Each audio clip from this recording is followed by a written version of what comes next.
sahabat, Assalamualaikum warahmatullahi wabarakatuh.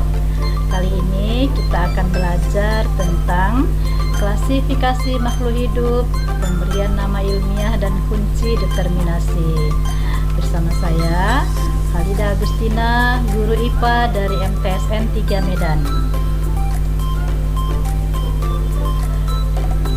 Anak-anak semua, adapun tujuan belajar dari pembelajaran ini adalah yang pertama, nantinya kamu dapat mengelompokkan makhluk hidup, tumbuhan dan hewan berdasarkan prinsip klasifikasi. Yang kedua, kamu dapat mengidentifikasi cara memberi nama ilmiah tumbuhan dan hewan. Dan yang ketiga, kamu dapat membuat kunci determinasi. Mudah-mudahan 3 tujuan belajar ini nantinya dapat kamu capai setelah sesi pembelajaran ini berakhir. Nah, apa itu klasifikasi? Klasifikasi itu adalah pengelompokan. Ya, jadi bagaimana kita mempelajari pengelompokan makhluk hidup? Coba kita lihat ilustrasi dari orang yang sedang berdagang di pasar buah seperti ini.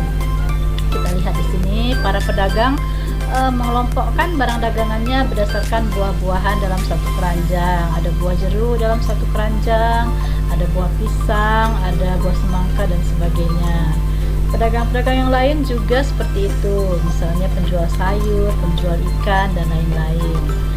Nah, kalau kita belanja di mall juga pengelompokan itu atau klasifikasi itu kita juga bisa temukan. Misalnya ada toko-toko yang menjual spesial tas, sepatu dan lain-lain. Kemudian pengelompokan yang lain ya yang bisa kita lihat adalah pengelompokan usia untuk belajar. Ada usia untuk belajar di SD, di SMP dan SMA dan lain sebagainya. Jadi klasifikasi atau pengelompokan ini adalah memudahkan kita dalam mengenal ataupun memahami sesuatu. Nah, bagaimana dengan klasifikasi makhluk hidup? Kita lihat dulu tujuan daripada klasifikasi makhluk hidup ya. Adapun tujuan dari klasifikasi makhluk hidup yang pertama adalah untuk mempermudah dalam mempelajari dan mengenal berbagai macam makhluk hidup. Yang kedua, untuk mengetahui hubungan kekerabatan antar makhluk hidup, seberapa dekat ya hubungan kekerabatan antar makhluk hidup. Yang ketiga, untuk mengetahui manfaat makhluk hidup bagi kepentingan manusia. Dan yang keempat adalah untuk mengetahui adanya saling ketergantungan antara makhluk hidup.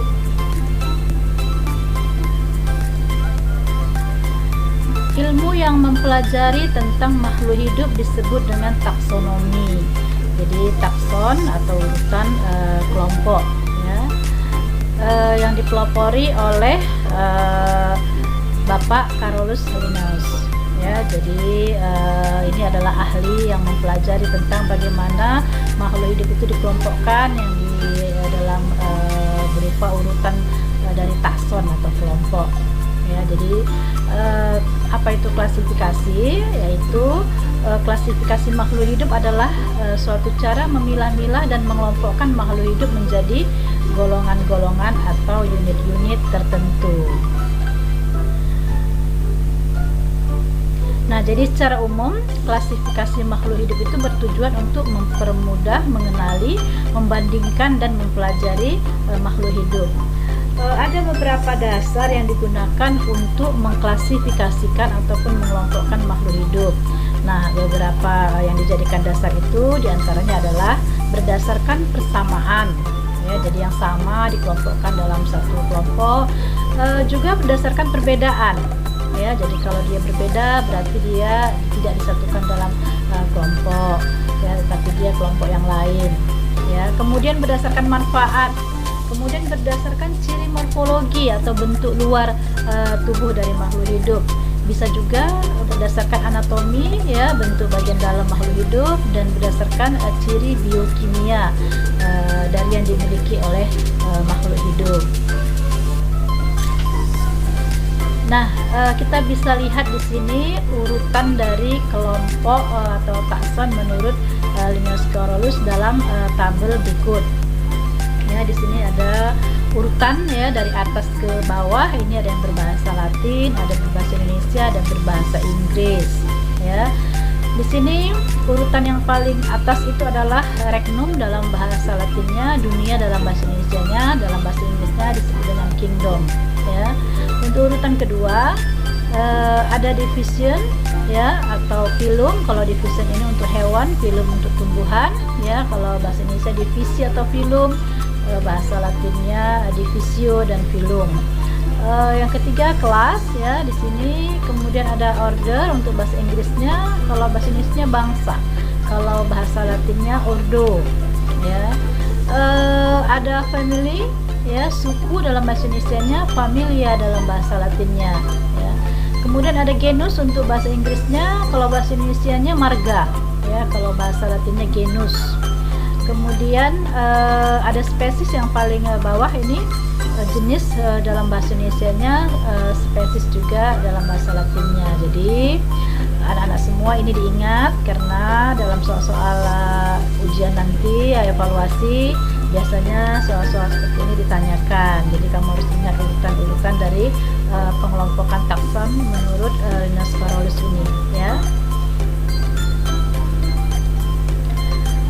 Nah, kita juga bisa melihat urutan takson itu dalam bentuk piramid seperti ini. Jadi kalau dalam bentuk piramid dia nampak itu mengerucut ya, dalam hal ini digambarkan mengerucut ke bawah, berarti dari atas itu besar ya, kemudian mengecil ke bawah.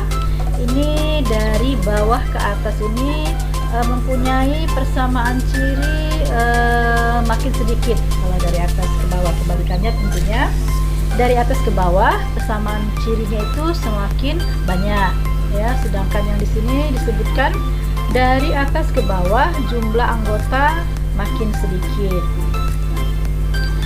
Seperti itu menggambarkan dari urutan dari takson ya, disebut dengan piramid takson. Kemudian kita akan mempelajari bagaimana cara memberikan nama ilmiah makhluk hidup ya. Pemberian nama ilmiah ini dikenal dengan binomial nomenklatur atau sistem tata nama ganda ya. Kita akan lihat satu persatu bagaimana cara memberi nama ilmiah dari makhluk hidup itu. Yang pertama itu ditulis dengan dua kata. Jadi nama ilmiah itu umumnya ya ada dua kata. Di sini kata pertama menunjukkan genus ya, kata kedua menunjukkan spesies. Berarti nama makhluk hidup itu terdiri dari genus dan spesies ya pada kelompok makhluk hidup itu ya. Huruf pertama genus ditulis dengan huruf besar, huruf pertama spesies ditulis dengan huruf kecil ya. Nama ilmiah ditulis dengan huruf miring atau diberi garis bawah, cetak miring atau huruf tebal. Jika nama spesies tumbuhan terdiri atas lebih dari dua kata, kata kedua dan berikutnya harus digabung, jadi tidak pakai spasi kata keduanya ya. Jika nama spesies hewan terdiri dari tiga kata, kata ketiga tersebut bukan nama spesies.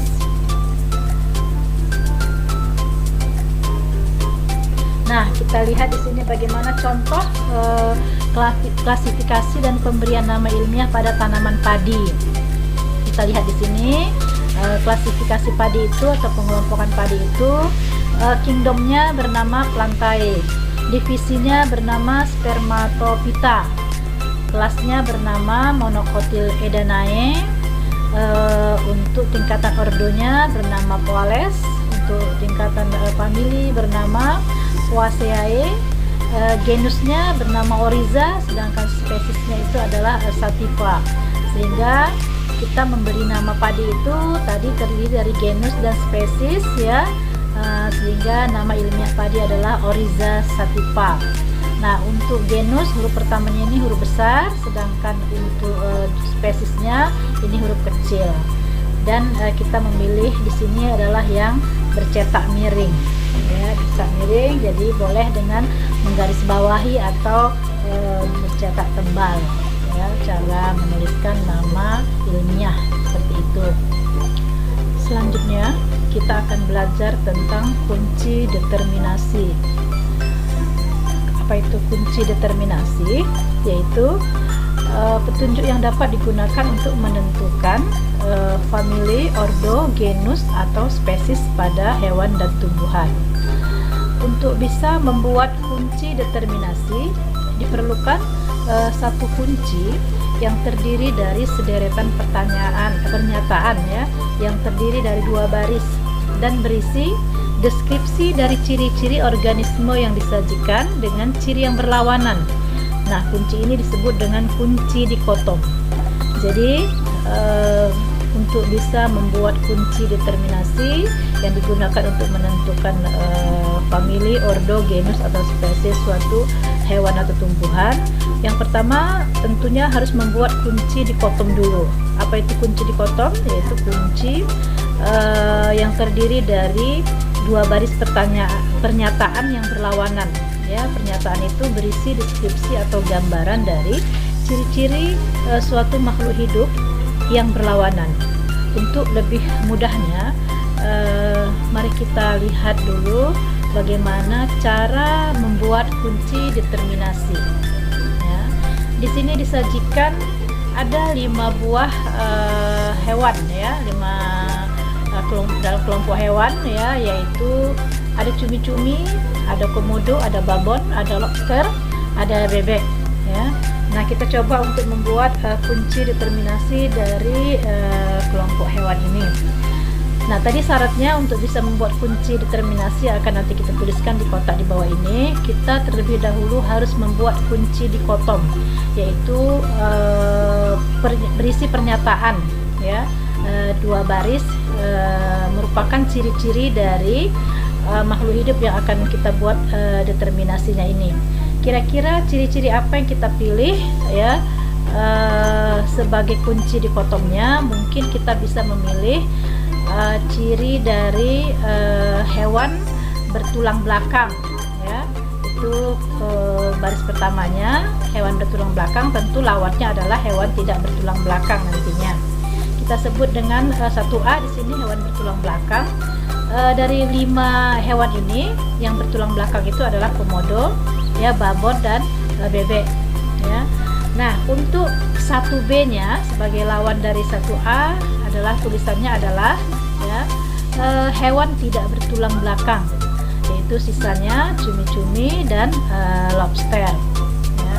Nah, kita akan meneruskan kunci dikotom ini sampai nanti terurai masing-masing 1 buah ciri dari 5 hewan tersebut ya. Kita mulai dari yang di atas, ini ada 3 buah, ini akan kita uraikan ini ya, akan kita pecah menjadi ciri berikutnya, yaitu antara komodo, babon dan bebek. Kira-kira ciri apa yang kita gunakan untuk kunci dikotom berikutnya, yaitu 2A dan 2B ya. Mungkin di sini kita bisa memilih ciri dari hewan tersebut berambut atau tidak. Jadi lawan berambut, tidak berambut ya. Kita pilih berbulu ya, bukan berambut ya. Ya, berbulu ya.